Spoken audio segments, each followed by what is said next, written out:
میں ایک گھر کے قریب سے گزر رہا تھا کہ اچانک مجھے گھر کے اندر سے ایک 10 سالہ بچے کے رونے کی آواز آئی۔ آواز میں اتنا درد تھا کہ مجھے مجبوراً گھر میں داخل ہو کر معلوم کرنا پڑا کہ یہ 10 سالہ بچہ کیوں رو رہا ہے۔ اندر داخل ہو کر میں نے دیکھا کہ ماں اپنے بیٹے کو آہستہ سے مارتی اور بچے کے ساتھ خود بھی رونے لگتی۔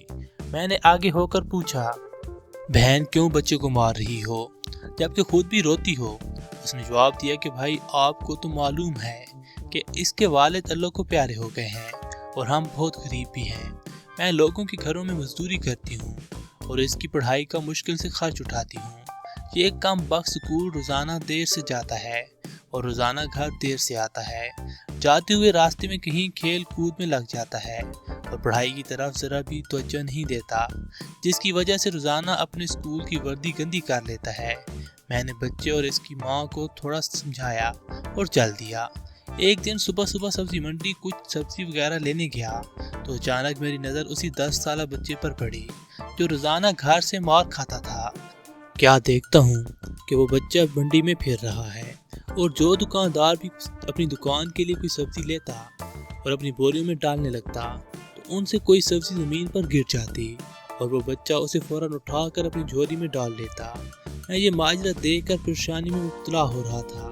چکر کیا ہے؟ میں اس بچے کو چوری چوری فالو کرنے لگا۔ جب اس کی جھولی سبزی سے بھر گئی تو وہ سڑک کے کنارے بیٹھ کر اونچی اونچی آوازیں لگا کر اسے بیچنے لگا۔ منہ پر مٹی گندی وردی اور آنکھوں میں نمی کے ساتھ ایسا دکاندار زندگی میں پہلی بار دیکھ رہا تھا۔ دیکھتے دیکھتے اچانک ایک آدمی اپنی دکان سے اٹھا جس کی دکان کے سامنے اس بچے نے ننھی سی دکان لگائی تھی۔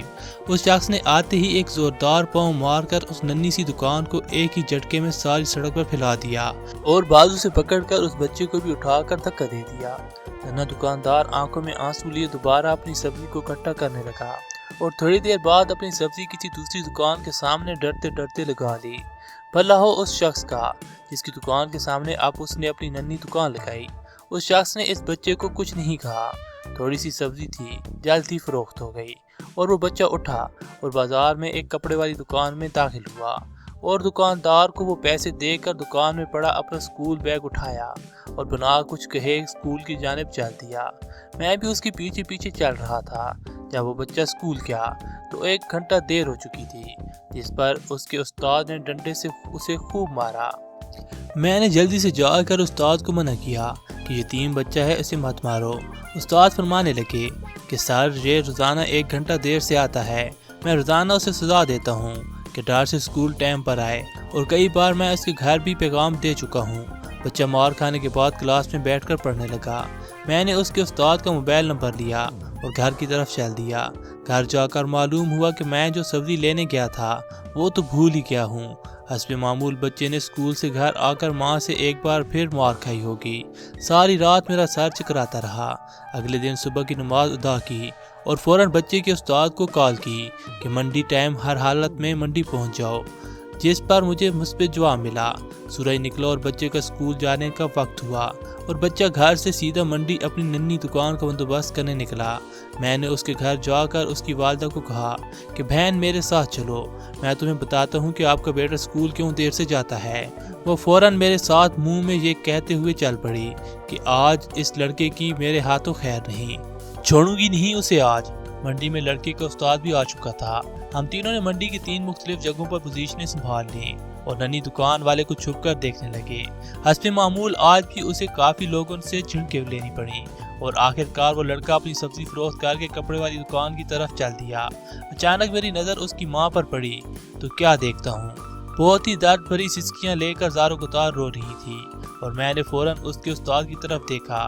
وہ بہت شدت سے اس کے آنسو بہہ رہے تھے۔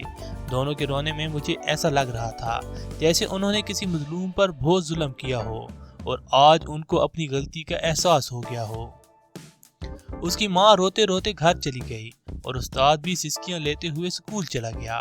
حسب معمول بچے نے دکاندار کو پیسے دیے اور آج اس کو دکاندار نے ایک لیڈی سوٹ دیتے ہوئے کہا کہ بیٹا آج سوٹ کے سارے پیسے پورے ہو گئے ہیں، اپنا سوٹ لے لو۔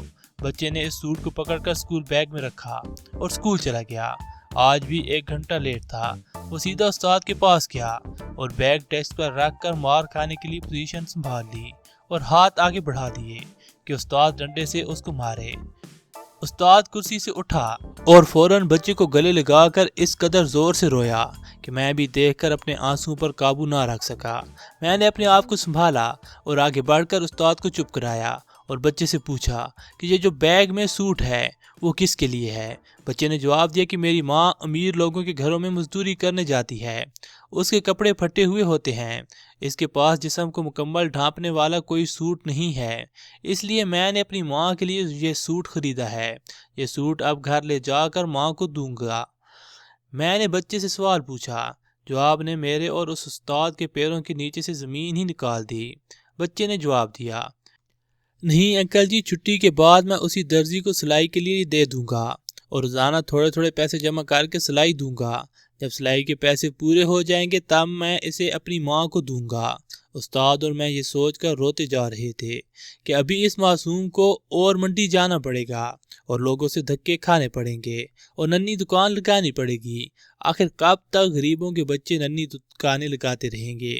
آخر کب تک ہم اپنے جیسے ہی انسانوں کو ان کے جائز حقوق کے بھی غاصب بنے رہیں گے اور ان کے حقوق کی تباہی لاتے رہیں گے؟ اللہ تعالی ہم سب کو ایک دوسرے کے ساتھ ہمدردی کا جذبہ عطا فرمائے، آمین ثم آمین۔ دوستو، آپ سب سے گزارش ہے کہ اپنی رائے کا اظہار کمنٹ باکس میں لازمی کیا کریں۔ جزاک اللہ۔